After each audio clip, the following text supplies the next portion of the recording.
দেখো তো কেমন হয়েছে, দোকানের মতন হয়েছে কিনা।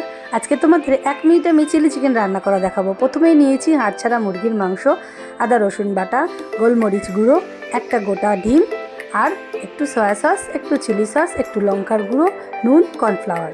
এই দিয়ে মাখিয়ে 8 ঘন্টার জন্য ফ্রিজে রেখে দিও। হ্যাঁ, ফ্রিজেই রেখো, বাইরে রাখলে না জল কেটে যাবে।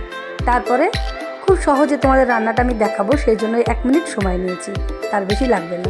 কড়াই বসিয়ে পকোড়াগুলোকে ভেজে নিলাম, আর এর পাশে পেঁয়াজ, ক্যাপসিকাম, আদা রসুন কেটে রেখেছি।